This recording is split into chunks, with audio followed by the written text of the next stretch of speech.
Faites entrer l'accusé. Alors aujourd'hui, Pierre Sage, entraîneur lyonnais, a confirmé l'arrivée de Gift Orban, buteur nigérian de la Gantoise, très proche de signer, donc a-t-il dit.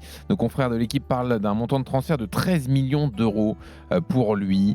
Jeune joueur donc de 21 ans, quatrième recrue après les Brésiliens Perry et Adrielson, et le Belge Malik Fofana, dont on parlait, 18 ans, recruté lui pour 17 millions d'euros.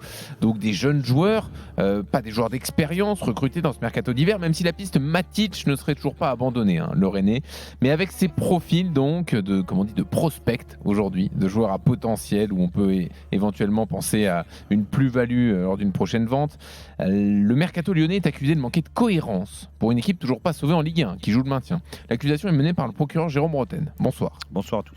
Le mercato lyonnais va être défendu par l'avocat maître Christophe Dugarry. Bonsoir. Bonsoir. Et le juge Tony Vérel va trancher. Bonsoir. Bonsoir. Alors, monsieur le procureur Roten, qu'est-ce que vous reprochez à ce mercato ? Ce que je reproche, c'est pas le profil des jeunes joueurs, parce que en effet, je le dis et je le redis, le mercato d'hiver est un mercato d'appoint.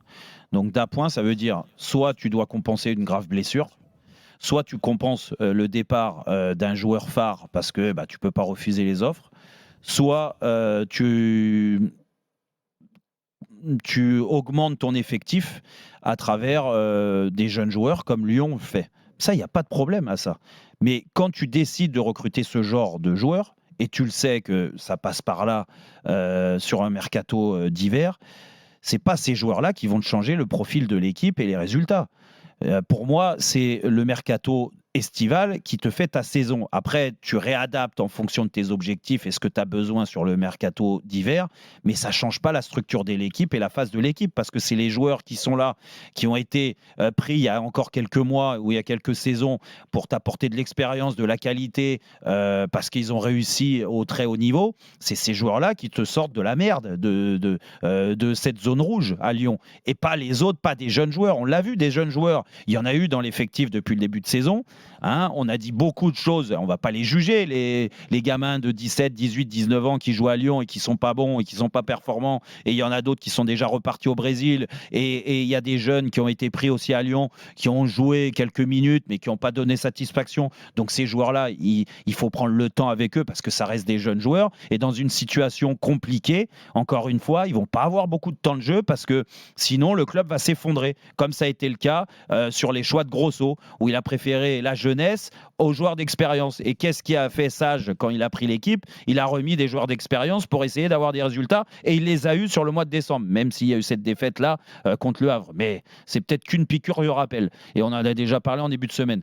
Moi, ce que je reproche, et quand je montre l'incohérence, c'est que si tu avais eu ces propos que je viens de te dire, Jean-Louis, oui. Les dirigeants lyonnais, à la cellule recrutement, ils sont beaucoup aujourd'hui, il n'y avait pas de problème. Même le président John Textor, il n'y a pas de problème. Moi, il y avait du sens, et ils prennent des jeunes joueurs. Voilà, il n'y a pas trop le choix. C'est comme ça. Ils préparent déjà l'avenir, plus ou moins. Mais ce n'est pas du tout été toutes les interviews, la communication du club sur la fin d'année, avant que le mercato commence. Moi, je me souviens de ce que John Textor a pu dire. On a de l'argent, on va investir, on a le feu vert de la DNCG.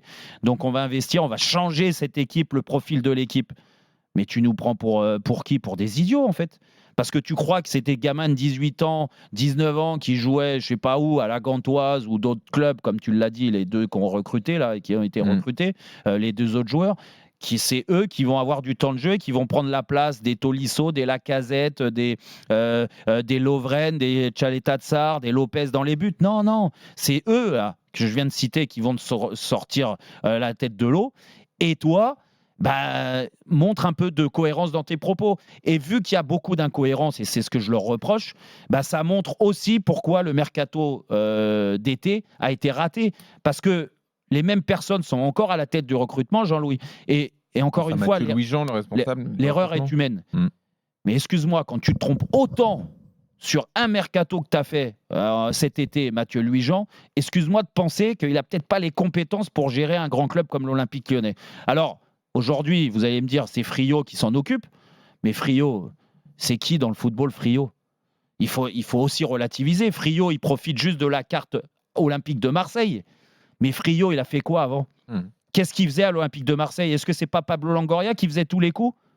Est-ce que c'est pas les autres proches de Pablo Longoria qui sont partis, qui faisaient tous les coups? C'était David Friot? Moi, j'en suis pas certain. Hein. Donc c'est pour ça que entre l'incohérence et l'incompétence de certains, je dis bon courage pour les Lyonnais parce que la zone rouge, elle est encore là. Hein. Laissons maître Dugarry défendre ce mercato lyonnais. Alors là où je ne suis pas d'accord du tout avec mon collègue, c'est que la cohérence, elle y est. Malheureusement, alors pas dans le bon sens, mais la cohérence, elle y est. On se retrouve l'Olympique Lyonnais se retrouve à recruter 2 joueurs brésiliens. Donc quand on connaît les collections entre le Brésil et l'Olympique Lyonnais, je ne suis pas réellement surpris. Après qu'on soit déçu de ce recrutement, il faut attendre. Il faut attendre. Bien évidemment que les Lyonnais pouvaient espérer mieux, pouvaient espérer plus, mais je pense aussi que les supporters doivent se rendre à l'évidence. Ils ont à leur tête un président qui connaît absolument rien au football. On se pose toujours la question de savoir pourquoi il est là, parce que des débats on en a fait sur ce monsieur Textor. On connaît toujours pas son projet. Donc il est cohérent. Il est cohérent dans son incohérence, tout simplement. Non mais il fait du n'importe quoi depuis qu'il est là et il continue.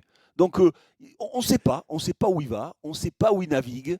Il a changé de président, il a changé de responsable, il a changé de recruteur, il a changé de tout. Donc moi je suis pas réellement surpris. Après j'ai pas envie de juger ces gamins qui arrivent.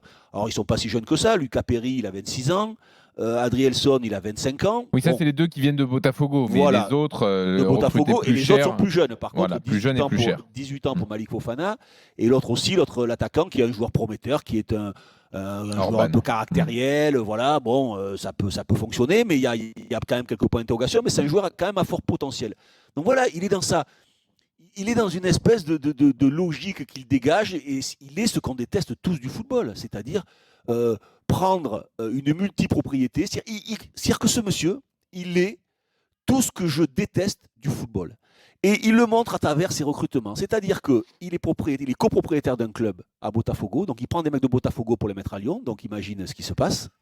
Et il prend des jeunes joueurs à fort potentiel, 17 ans, 18 ans, comme ça, 18 ans, 19 ans, en plein mercato, en se disant, je vais les acheter, les revendre et faire une plus-value. Voilà, il est, malheureusement, le football d'aujourd'hui, qu'on laissait faire les instances, avec une multipropriété pour des mecs qui sont richissimes, qui ont le droit d'avoir plusieurs clubs, ce qui est absolument une honte, et cette espèce de trading de joueurs qui s'est installé, et qui est devenu à peu près normal, sans aucune humanité pour le club, pour les gens qui y travaillent, pour ses supporters. Aujourd'hui, quand tu as connu l'Olympique Lyonnais, quand tu as vécu ce qu'a été l'Olympique Lyonnais avec beaucoup de hauts, avec un président clivant, certes, mais qui inspire le respect, qu'on aime ou qu'on n'aime pas. Voilà, on savait le mec, il avait une carrure, c'était quand même un président solide. Voilà, c'est quand même un mec qui a compté dans le football, peut-être un des meilleurs présidents qu'il ait jamais eu, peut-être. Quand tu vois ça, tu te dis, mais qu'est-ce que c'est que ces pitres qui ont pris mon club. Donc je trouve que la cohérence, moi, elle est totalement parfaite. Après, je souhaite à l'Olympique Lyonnais qu'ils s'en sortent. Je souhaite que les joueurs qui vont arriver là soient des bons joueurs, voilà, qui se permettent à l'Olympique Lyonnais de s'en sortir. Mais ça n'enlèvera rien à ce qui est devenu, malheureusement, le football et ce qui est devenu l'Olympique Lyonnais. Et ce qui est arrivé à Bordeaux, et ce qui arrivera à d'autres clubs qui ont malheureusement répondu aux sirènes de ces gars-là. On peut critiquer le projet, le mercato, mais ne pas dire donc qu'il est incohérent, selon vous, donc maître Dugarry. Monsieur le juge Vérel, il faut trancher. Ah bah là, ça va être assez facile. Parce qu'apparemment, ils sont tous les deux d'accord. Oui, pas tout à fait. Il y en a un qui dit que c'est complètement incohérent, l'autre qui dit que c'est de la cohérence dans son incohérence. Dans la unité, pour moi, c'est assez facile. Je donne raison aux deux, bien sûr. Et non, après, ce que je trouve dommage, c'est vrai que c'est, comme disait Jérôme, c'est de faire venir des jeunes joueurs dans une situation qui n'est pas favorable pour eux, où ça sera très compliqué de se mettre en valeur.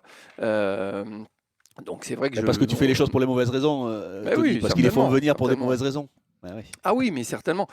Sans se soucier du joueur, sans se soucier du quoi, du comment, du pourquoi. Il est là le truc. Quand tu es dans ce genre de situation, que ton club est en difficulté, c'est là que tu as besoin de joueurs d'expérience, de joueurs qui vont justement relever ton équipe. Et là, c'est vrai qu'on ne comprend pas vraiment où ils vont. Et, maintenant, donc j'ai gagné, Tony. Oui, vous avez tous les deux gagné parce Ouais, que sur- franchement, vous êtes Ah non, d'accord en fait. Après, Non, Non, mais après, les là où il joueurs faut pas- recrutés ont quand faut même pas- une très belle cote. Hein. Enfin, Voilà, il ne faut Oui, pas tirer mais- à boulet rouge sur les recrues parce que les recrues, Ah non, mais c'est un bien peu une sûr que non. conséquence de l'incompétence d'une personne. Ouais. Après, on est tous d'accord, on a envie de voir l'Olympique Lyonnais plus haut dans le classement, on a envie qu'il se sauve, on a besoin d'un club comme de l'Olympique Lyonnais en haut, on a tous envie de ça. Donc, j'ai Ouais. pas envie de tirer non plus sur l'ambulance et de dire que, Bien sûr. voilà, sous prétexte qu'il y a un mec qui est là pour les mauvaises raisons, tirer sur des jeunes joueurs qui Ah sont non, peut-être non, des mais c'est bons parce joueurs. on leur que souhaite. c'est parce sûr, qu'on ils ont rien non, à mais voir, les les gars, joueurs. on est tous on d'accord arrête là là-dessus. sur Lyon. On est tous d'accord pour dire qu'on va pas tomber sur des gamins Non, de 18, voilà. 19, 20 ans Au contraire, qu'on c'est pas va un cadeau. découvrir en plus. Bien Mais sûr. c'est pas, c'est Comme pas- on c'est a pas- découvert c'est pas un Amin cadeau. Sarr l'année dernière, dans les mêmes conditions, un joueur recruté très cher, ou Jeffinho, Jeffinho. voilà, qui est déjà reparti au Brésil. Ouais.